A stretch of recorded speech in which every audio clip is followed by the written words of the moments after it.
2027 में ये ब्रह्मास्त्र सत्ताधारियों की नाव डुबाने का करेगा काम। अखिलेश यादव ने आंकड़ों पर योगी सरकार को ललकारा। बीबीसी की रिपोर्ट का लिया सहारा और फिर सपा चीफ ने जो कहा उसने यूपी की सियासत को हिलाकर रख दिया। सरकारी आंकड़ों में घालमेल का पूर्व सीएम पहले से ही आरोप लगाते रहे हैं और अब बीबीसी ने सबूत भी दे दिया तो अखिलेश यादव ने पंगा ले लिया। सत्ताधारियों का हाल बेहाल, क्योंकि अखिलेश यादव ने पूछे हैं ऐसे तीखे और सीधे सवाल। पहले सोशल मीडिया पर किया पोस्ट और फिर सवालों का पुलिंदा खोल दिया। अखिलेश यादव के तेवरों ने सबको चौंका दिया। ये मुद्दा 2027 में बनेगा सपा के लिए हथियार। बीजेपी का तो पता नहीं, लेकिन सपा हल्ला बोल के लिए तैयार। 2027 विधानसभा चुनावों की तैयारी में लगे अखिलेश यादव को बीबीसी ने एक ऐसा ब्रह्मास्त्र दिया है जो ब्रह्मास्त्र उन्हें 2027 के विधानसभा चुनावों में एक बड़ी बढ़त दिलवा सकता है। अखिलेश यादव इस ब्रह्मास्त्र के सहारे सत्ताधारी पार्टी को शिकस्त भी दे सकते हैं और सियासी तौर पर कमजोर भी कर सकते हैं। इसीलिए जैसे ही बीबीसी ने अपनी रिपोर्ट जारी की उसके बाद अखिलेश यादव ने सरकार के सामने ताल ठोक दी और सरकार को ललकारना शुरू कर दिया।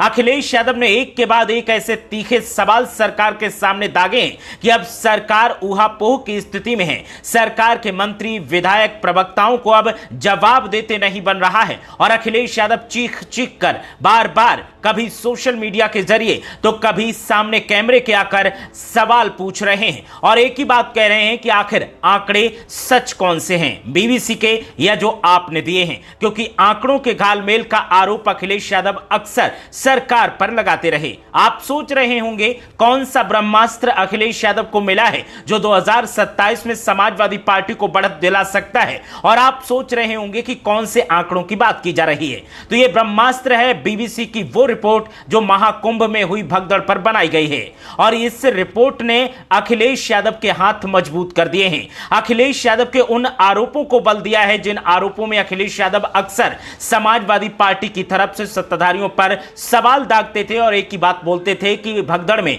जो लोग मारे गए हैं उनका सही आंकड़ा सरकार ने किसी को नहीं बताया है। बीबीसी ने जो रिपोर्ट पेश की है उस रिपोर्ट ने सरकार के दावों पर सवाल खड़े कर दिए हैं। अखिलेश यादव ने संसद में, सड़क पर और विधानसभा में हर जगह महाकुंभ की भगदड़ को लेकर सवाल किए थे, लेकिन सवालों पर जवाब देने की बजाय समाजवादी पार्टी पर सवाल उठा दिए जाते थे और समाजवादी पार्टी की सोच को सवालों के घेरे में खड़ा कर दिया जाता था। लेकिन अब बीबीसी ने जो रिपोर्ट जारी की है उस रिपोर्ट ने समाजवादी पार्टी को एक ताकत दे दी है और जैसे ही रिपोर्ट सामने आई तो अखिलेश यादव ने सोशल मीडिया पर एक लंबा चौड़ा पोस्ट लिखा और क्या कुछ कहा आइए आपको बताते हैं।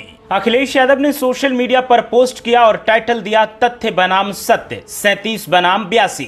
सब देखें, सुने, जाने, समझें और साझा करें। सत्य की केवल पड़ताल नहीं, उसका प्रसार भी उतना ही जरूरी होता है। भाजपा आत्ममंथन करे और भाजपाई भी और साथ ही उनके समर्थक भी। जो लोग किसी की मृत्यु के लिए झूठ बोल सकते हैं वो झूठ के किस पाताल पर्वत पर चढ़कर अपने को अपने मिथ्या साम्राज्य का मुखिया मान रहे झूठे आंकड़े देने वाले ऐसे भाजपाइयों पर विश्वास नहीं करेगा।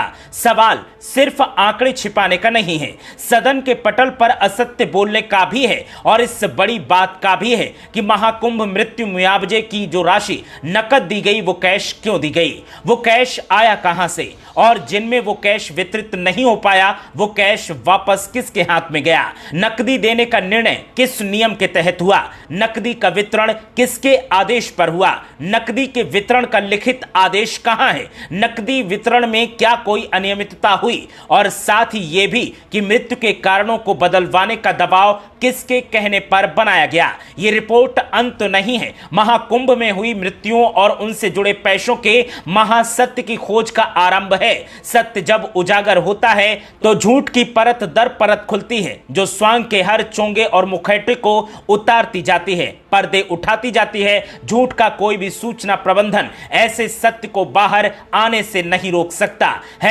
#महाकुंभ प्रयागराज। अखिलेश यादव ने जो सवाल खड़े किए हैं ये सवाल अब सरकार को चुभ रहे हैं। अखिलेश यादव ने जो सवाल सीधे सीधे पूछे हैं उनके जवाब देने वाले नदारद नजर आ रहे हैं। अखिलेश यादव ने सीधे सीधे पूछा है कि जिस तरह से कैश दिया गया और जिनमें कैश नहीं पहुंचा आखिर उसका विवरण कहां है। साथ ही विधानसभा के अंदर खड़े होकर मुख्यमंत्री योगी आदित्यनाथ ने 32 लोगों की मौत को स्वीकार किया था, लेकिन जिस तरह से बीबीसी की रिपोर्ट में 82 लोगों का आंकड़ा सामने आया है और उसे भी पूरा नहीं माना गया है, तो उस पर सवाल खड़े होते हैं। और अखिलेश यादव ने सीधे सीधे सरकार से सवाल किया है कि सदन के पटल पर खड़े होकर आखिर झूठ क्यों बोला गया। अखिलेश यादव के ये सवाल कई सवाल और उठाते हैं। साथ ही समाजवादी पार्टी के तमाम लोग अब इस मामले को एक घोटाले का नाम दे रहे हैं कि जो रकम वितरित की गई वो रकम आई कहां से और जो रकम बची आखिर वो गई कहां। और ये ब्रह्मास्त्र 2027 में सपा के काम आएगा।